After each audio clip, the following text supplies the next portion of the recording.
Skill चाहिए या फिर सस्ता लेबर, स्टेबिलिटी चाहिए या बस टेम्परेरी वीजा होल्डर। यानी अमेरिका खुद ही नहीं समझ पा रहा है कि उसे इमिग्रेंट से चाहिए क्या। एक तरफ अमेरिका कहता है कि हम दुनिया के सबसे होशियार लोग चाहते हैं, वहीं दूसरी तरफ उन्हें ऐसे सिस्टम में डाल देता है जहां उनका पूरा फ्यूचर लॉटरी, डेडलाइन और अनसर्टेनिटी के भरोसे टिका होता है।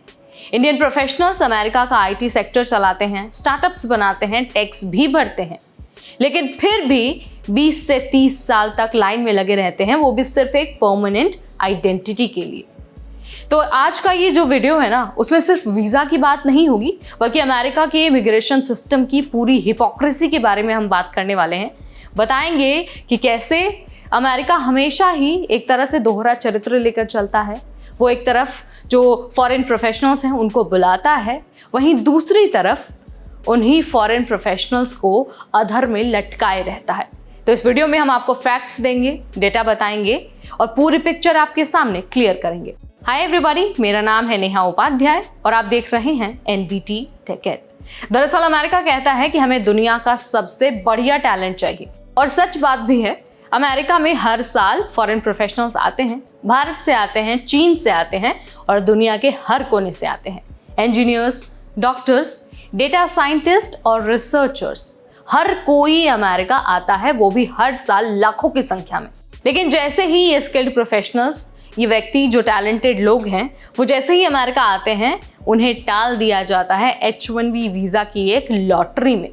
लॉटरी मतलब काबिलियत से नहीं बल्कि किस्मत से तय होता है कि आप अमेरिका जा पाएंगे, अमेरिका में बस पाएंगे या फिर नहीं।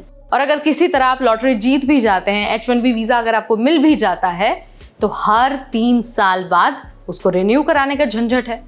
लेकिन नौकरी अगर चली जाती है H1B वीज़ा के टेन्योर के बीच, तो आपको मिलता है सिर्फ 60 दिन का समय। 60 दिन में नौकरी ढूंढ लो दूसरी, वरना अमेरिका छोड़ दो। मतलब जॉब सिर्फ इनकम नहीं है, बल्कि वीज़ा का एक एंकर भी है। जॉब गई तो वीज़ा भी गया, वीज़ा गया तो जाहिर सी बात है पूरा फ्यूचर डूब गया। अब सवाल ये उठता है कि क्या अमेरिका का ये जो सिस्टम है वो सच में टैलेंट को वैल्यू देता है या फिर बस उनका मिसयूज करता है। अब देखिए, बात यहाँ पर हम भारतीयों की स्पेशली करेंगे, जो सबसे ज़्यादा H1B वीज़ा पर होते हैं। हर साल जो H1B वीज़ा है ना, वो सबसे ज़्यादा भारतीय प्रोफेशनल्स को ही अलॉट किया जाता है। अमेरिका की जो टेक इंडस्ट्री है वो इंडियन ब्रेन्स के ही भरोसे चल रही है। लेकिन जब बात परमानेंट रेजिडेंसी की आती है, तो वही ब्रेन्स यानी कि जो भारतीय हैं, वो लाइन में सबसे पीछे खड़े हैं। Country based green card cap ये कहता है कि हर देश से लिमिटेड लोगों को ही ग्रीन कार्ड मिलेगा, वो भी हर साल। रिजल्ट ये है कि एक कैनेडियन को 2 साल में ग्रीन कार्ड मिल जाता है और एक भारतीय को 70 साल तक का इंतजार ही करना पड़ता है। इसका मतलब है कि अगर आप इस दुनिया से चले भी जाते हैं, फिर भी आपको ग्रीन कार्ड नहीं मिलने वाला है। आप बच्चे पालते हैं, मॉर्टगेज पर घर लेते हैं, टैक्स भरते हैं, लेकिन स्टेटस वही है टेम्पररी एलियन का। अब सोचिए उन बच्चों का जो यहाँ पर लीगल तरीके से आए हैं, यहीं पर पले बढ़े हैं, स्कूलिंग की है, कॉलेज भी यहीं से किया है, लेकिन जैसे ही वो 21 साल के होते हैं, उनका जो डिपेंडेंट वीज़ा है वो एक्सपायर हो जाता है। अब वो बच्चे या तो स्टूडेंट वीज़ा ले ले यानी कि F1 वीज़ा ले ले, जॉब वीज़ा ले ले, वर्क वीज़ा ले ले, या फिर अमेरिका छोड़ दे। मतलब एक बच्चा जिसने पूरी जिंदगी अमेरिका में ही गुजारी है, वो एक ही झटके में आउटसाइडर बन जाता है। तो ये लॉजिक है या फिर सिस्टम का डिफेक्ट है? अब इस बीच ना आपको एक बहुत इंटरेस्टिंग बात बता देती हूँ। बात यह है कि अगर आप एक बिजनेसमैन हैं और 8 से 10 करोड़ रुपए लगा सकते हैं, तो अमेरिका आपको कहेगा कि भाई आओ, अमेरिका आओ, इन्वेस्टमेंट करो, पैसे हमें दो और ग्रीन कार्ड आपके लिए रेडी है। और ये जो सिस्टम है ना, वो है EB-5 इन्वेस्टर वीज़ा। और जो असाइलम प्रोसेस है, उसमें भी कुछ लोग जल्दी एंट्री पा लेते हैं, नेशनैलिटी, पॉलिटिक्स या फिर लूप होल्स की वजह से।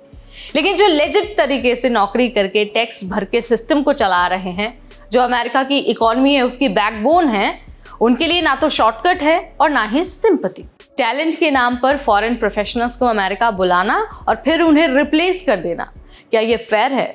सबसे पहले तो जरूरी है कि ये जो लॉटरी सिस्टम है ना, उसे हटाना चाहिए। वीज़ा टैलेंट, एक्सपीरियंस और कंपनी की ज़रूरत पर आधारित होना चाहिए। इसके अलावा जो कंट्री कोटा है उसे भी ख़त्म करना चाहिए, यानी कि सबको बराबर मौका मिलना चाहिए, नेशनैलिटी के हिसाब से डिस्क्रिमिनेशन नहीं होना चाहिए। इसके अलावा जो बच्चे अमेरिका में ही पलते हैं उन्हें बाहर भेजने की नौबत नहीं आनी चाहिए। लोग सदियों तक इंतज़ार करते रहते हैं अपने ग्रीन कार्ड का, तो ऐसे में जो बैकलॉग है अब उसे क्लियर करने का टाइम आ गया है। अमेरिका को चाहिए कि स्टेबिलिटी, लॉयल्टी और लॉन्ग टर्म थिंकर्स को अपने देश में जगह दे। अगर ऐसा होता है तभी सिस्टम ठीक से काम कर पाएगा, अदरवाइज फॉरेन प्रोफेशनल्स को तो अमेरिका बुलाएगा लेकिन उनका मिसयूज करके उन्हें एक टेम्पररी एलियन का टैग दे देगा। तो यहाँ पर मैंने आपको पूरी की पूरी हिपोक्रेसी के बारे में बता दिया है कि कैसे अमेरिका हमेशा डबल स्टैंडर्ड के रास्ते पर चलता है। एक तरफ वो फॉरेन प्रोफेशनल्स को अपने कंट्री में बुलाता है, लेकिन वहीं लॉटरी के ट्रैप में उन सभी प्रोफेशनल्स को फंसा देता है, खास तौर पर भारतीयों को। क्यों? क्योंकि भारतीय प्रोफेशनल्स ही ऐसे हैं जिन्हें हर साल सबसे ज़्यादा H1B वीज़ा अलॉट किया जाता है। तो क्या आप मेरी बात से सहमत हैं? अगर हाँ तो आप मुझे कमेंट के ज़रिए बता सकते हैं। ऐसी वीडियोस, ऐसी जानकारी हम आपके लिए लाते रहेंगे सिर्फ और सिर्फ NBT टेक एड पर।